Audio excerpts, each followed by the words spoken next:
welcome to the broadcast and live stream of Moonshot Radio. Moonshot Radio is generously sponsored by the PNC Grow Up Great program.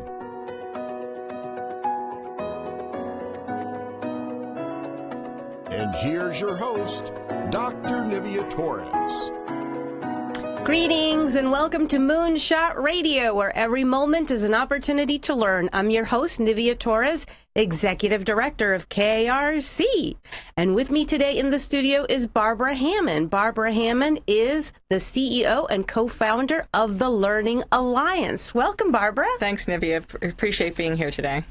Barbara, very excited to celebrate a milestone for the Learning Alliance this year. Yep, it's our 10th year birthday. So 10 years ago today, we sort of established ourselves as a 501c3, and midway through the year, we launched our first tutoring programs. Well, we proudly partner with the Moonshot Moment and work very closely with you, and we know that you're making an impact and a difference in the community. Share with us a little bit about those 10 years and the initiatives that you've been able to put in place here in Indian River County.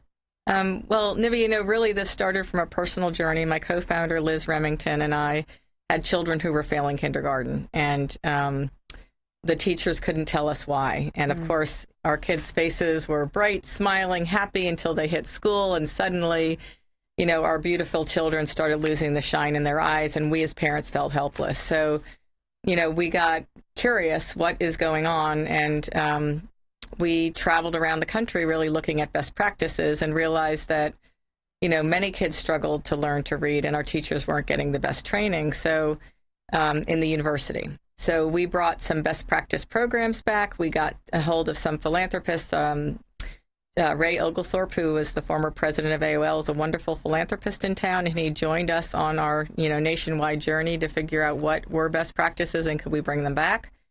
And so our first thing that we launched was helping teachers learn how to teach kids to read. Many people know of it as phonics, but there have been reading wars in this country for a long time, and some people think if you just read a good book, that's enough.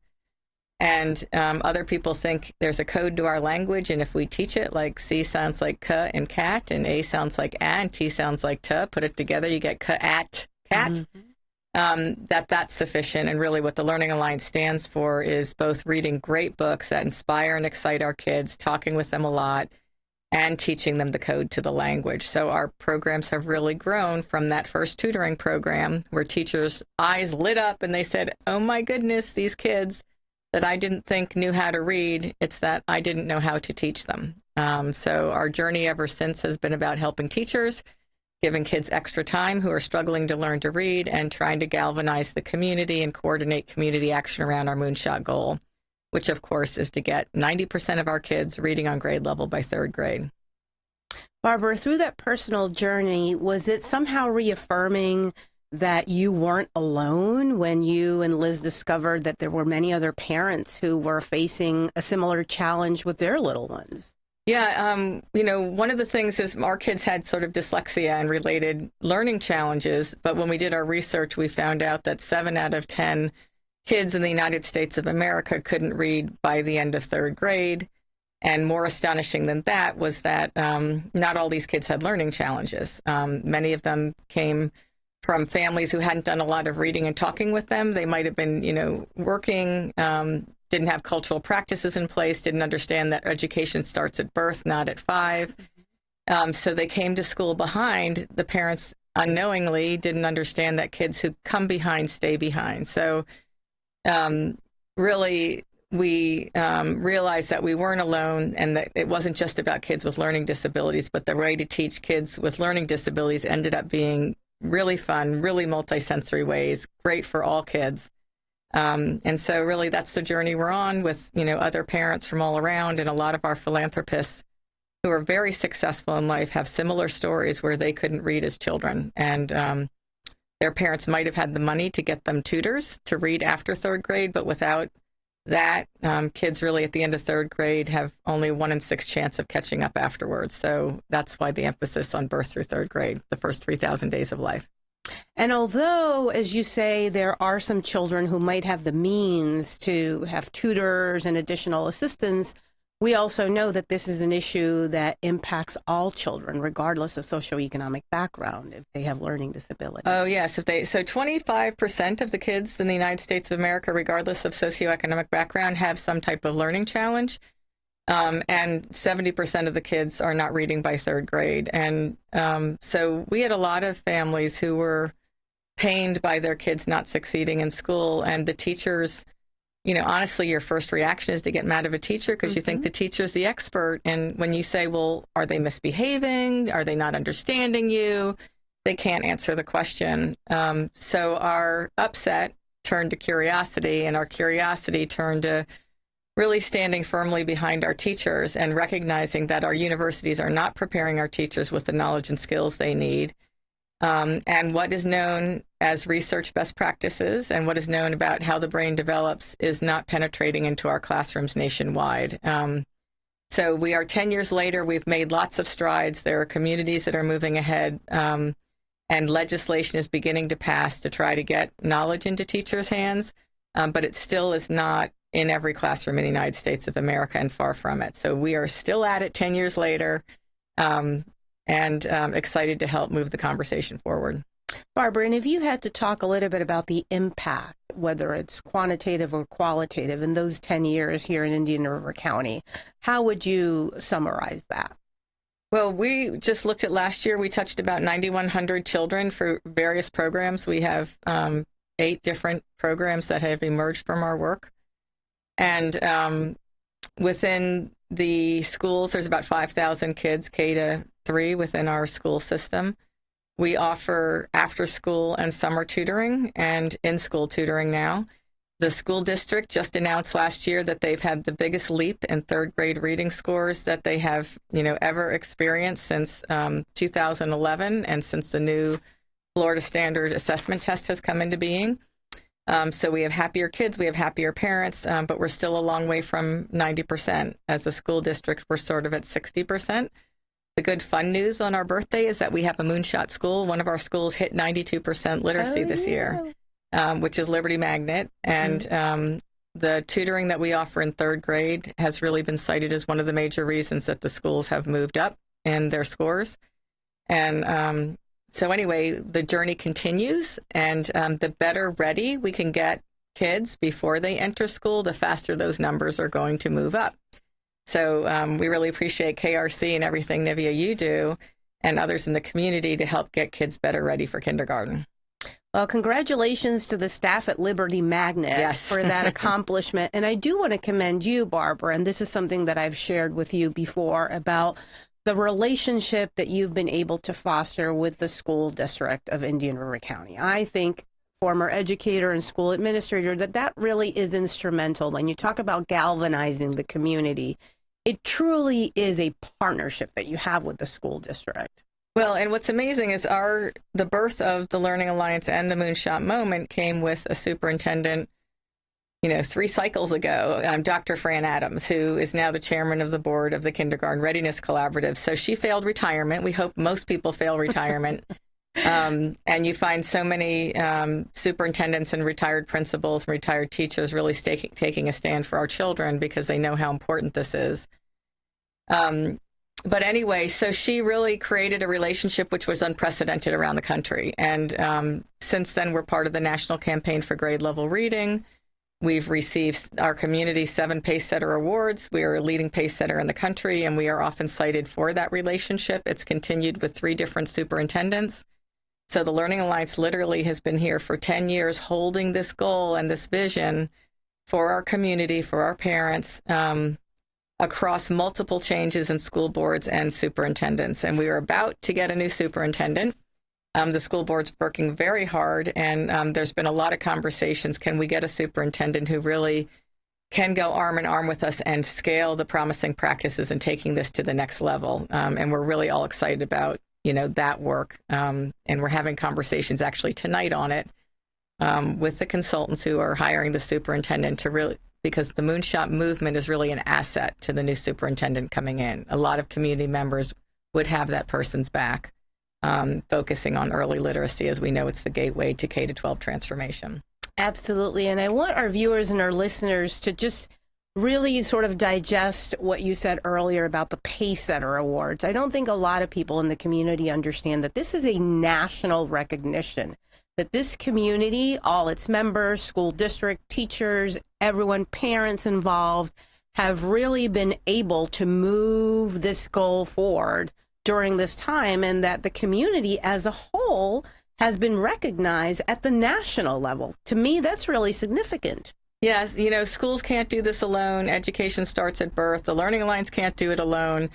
So really what's a remarkable marker about this is the ability, for the last 8 years, we've had 125 partners meeting on a monthly basis who are interested in the birth through third grade arena, from healthcare providers like TCCH and Healthy Start, to childcare providers like Childcare Resources, to Big Brothers Big Sisters and Boys and Girls Club and summer camps, even the roller rink and karate. They're all stepping in and doing things to help kids do fun activities to get them to love words and to love reading. And that collaboration, getting people out of their silos and out of sort of competition into collaborative work, is really on the leading edge of what our country has recognized as necessary to solve the complex problems facing us, the environmental problems, the educational problems.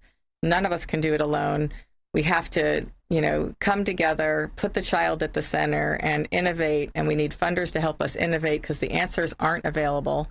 They have to be innovated with the people in the room. So there's really fun, unusual work going on here. Barbara, and I know that a lot of people that are listening to us or watching us might be interested in supporting the work. And before we take a break, I want to encourage people to visit the learningalliance.org, the Moonshot Moment website as well. And there's a lot of information on social media. There's a Facebook page that the Learning Alliance and the Moonshot Moment has as well. And if you're interested in contributing or being part of the Moonshot Moment, please connect to these resources online and through Facebook page. Yeah, no, that would be great. And Marie O'Brien is really the manager of the Community Engagement Initiative. And she works for the Learning Alliance, but she connects everybody to everything. So, yes, please, that would be great. We need everybody on the playing field. We need everybody, rooting for, our kids, our first 3,000 days of life. So make sure you visit those websites and you visit those social media pages. We're going to take a break to hear from our sponsors, and we will be right back. At the Kindergarten Readiness Collaborative, our vision is for every parent, regardless of income or zip code, to have the knowledge and tools they need to raise healthy children that are prepared for kindergarten. Our mission is to support our partners in developing a high-quality early childhood system that is family-centered. Our outreach and parent engagement specialists connect with families and build trusted relationships. KRC has chosen Fellsmere and Gifford as our two focus areas in Indian River County. Our Fellsmere office is located downtown in the city annex, and our new Gifford office is located within Victory Park Apartments. Our administrative offices are now located adjacent to Healthy Start and Treasure Coast Community Health in Vero Beach. The Kindergarten Readiness Collaborative, developing a high-quality early childhood system for all children in Indian River County. Everyday activities are great for finding moments for talking and teaching new words. Babies' brains grow 80% in the first 18 months of life. As parents and your baby's first teacher, you can help build their brain with language and literacy skills. Involve the whole family. Ask questions. The more words babies hear, the larger their vocabulary can grow. Support early childhood education by talking, reading, singing, and family engagement. This message has been brought to you by PNC Grow Up Great and the Florida Grade Level Reading Campaign.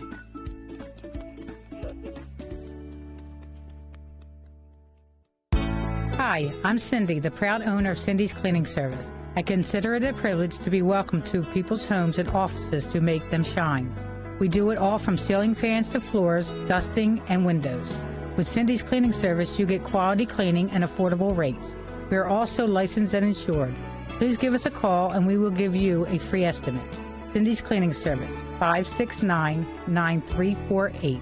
At Cindy's Cleaning Service, the Lord is our strength. Christie's Family Fitness, the premier facility in town with adult fitness, including a beautiful gym floor, pool, 100 group exercise classes a week, including spinning, cycle, yoga, bar, Pilates, aqua, and small group training. Do you have a child? Christie's Family Fitness does dance, private swimming lessons, and babysitting. Stop in and find out why Christie's Family Fitness is the best-kept secret in Vero Beach for the past 20 years. Try us out for free. It's fun to visit Audrey's Feed and Tack, a distinctive country and western emporium. For simply Southern living, you'll find the finest in cowgirl couture. Styles that are uniquely Florida for the whole family. Upstairs in our boot room, you'll find Ariat, Dan Post, Laredo, and 10 Hall boots. The biggest selection this side of the big lake. The freshest and finest feed, hay, and supplies for your chickens and horses and most other farm animals. Audrey's, a great adventure. 66th Avenue and Oslo Road. Like us on Facebook.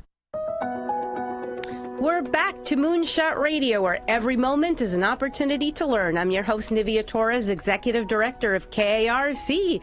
And with me today in the studio is Barbara Hammond. Barbara is the co-founder and CEO of the Learning Alliance here in Vero Beach. Welcome back, Barbara. Thanks, Nivea. Very excited to celebrate this 10th anniversary of the Learning Alliance with you. And now I want to pick your brain, Barbara. You have such a wealth of information, and being a parent and just sharing your own personal journey. Let's talk about why oral language development and vocabulary building is so very important for our children. So, we do a lot of research at the Learning Alliance, but it turns out that 50% of a child's ability to learn to read in kindergarten and first grade is based on how strong their oral language skills are. And I know when I first heard, my co-founder is Liz Remington, has really done a lot of research on how the brain develops.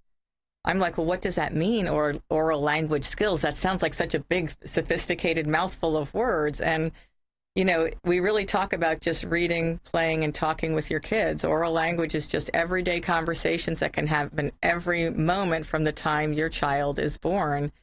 And it never occurred to me that, when you're changing your child's diaper, you could be talking to them about, changing the diaper and what you're doing, or looking at their eyes. I mean, just using every opportunity to have a conversation with your child is actually preparing them to succeed in school. So, Barbara, just listening to you describing what's important for a child's development, who or what would you say is the most important resource in a child's oral language and vocabulary development? Well, it's really funny. We have a mirror here. I don't know if anybody can see this. Can you see the mirror? You can bring it up. Yeah. Yes. So you see the mirror? Can they see that? They can see that. Yeah. So take a mirror, if you're a parent, and turn it and look and see who's in the mirror. And you really are your child's first teacher, and it requires nothing. You have all the skills that you need. You're capable and competent.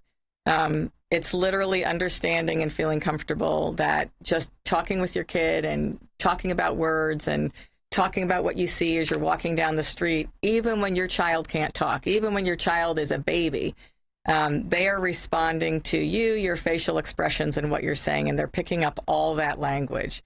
And so, some people think that children are to be seen but not heard. But what we now know is we want to hear our children. Yes, all the time. That if we are in conversation constantly with them, that we are literally building up the neurons in their brain that enable them to succeed, learn how to speak, and learn how to read in kindergarten and first grade. Barbara, you said something that's very powerful. You said that you are capable and competent to all parents. That's the message that we want to share. Yes. If you're tuning in, if you're listening, please remember that. You're capable, you're competent.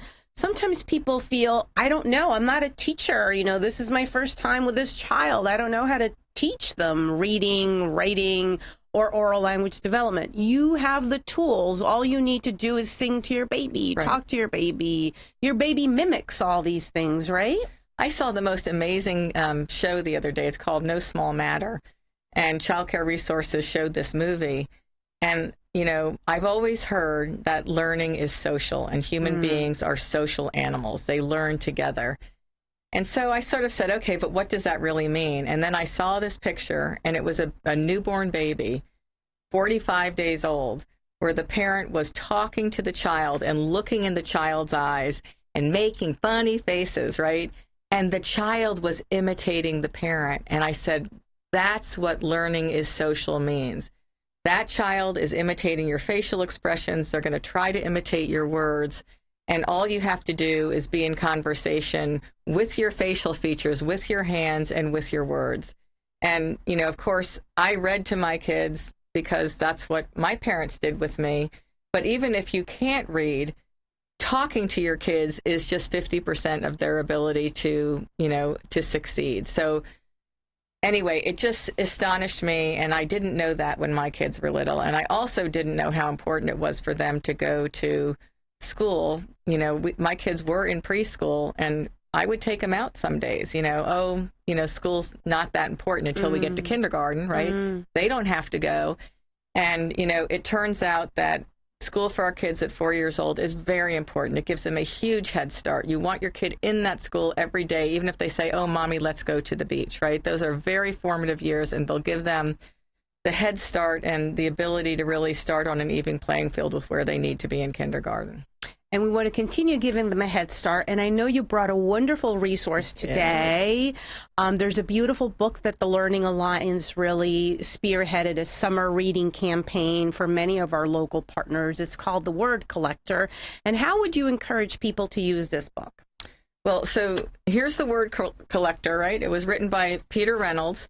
And the reason I love the book, and maybe I'll share a few pages, but it's about a boy who goes around literally collecting words everywhere he sees them and everywhere he walks. And he gets really curious about what these words means. And it starts with collectors collect things. Should I show it to people? No, you can show it. Absolutely. Some people collect stamps. Some people collect coins. Some collect bugs. Some collect baseball cards. Some collect rocks. Some collect art. Some people collect books. And Jerome, what did he collect? What do we think he collected? Oh, I don't know. Maybe words? He collected words. So if you go throughout this book, you watch how he walks around in his everyday life, and he collected words that he saw on a poster or on a sign as they're driving down the street. And he collected words that he read or that his parents read. I've got all kinds of teacher notes in this book. But anyway, he collected big words that he didn't know what they meant, and he talked to him about his parents, and he collected little words that he knew about. And if you watch this whole thing, he was just really curious about words. And imagine if parents were helping their little ones collect words all the time. When you say a tree, say, look at the tree. Look, what color is the tree? The tree is green. You can teach them sizes, shapes, colors. And what the last page of this book is just startling, and I love it. And it says, reach for your own words. Tell the world who you are and how you will make it better. And so if kids have words, they can actually say what they like to do, who they want to be, and they can make a difference in this world. It gives them self-esteem and the ability to grow up to be the adult that they want to be, doing what they want to do. So we did launch this summer in every camp, in the roller skating camp, in the karate camp, and Gifford Youth Activity Center.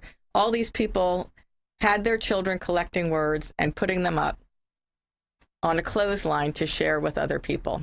It's a great journey. Well, Barbara, just like Jerome was trying to make the world better by collecting words, I want to thank you, your team. Certainly, we want to thank Ray Oglethorpe and Liz Woody and the entire team from the Learning Alliance for making Indian River County better through your work, through your support of the Moonshot Moment. We're very proud to partner with you, and we look forward to what the next 10 years will bring. Thank you for joining me today. Thank you, Nivea, very much. And until next time, this is in Moonshot Radio, where every moment is an opportunity to learn.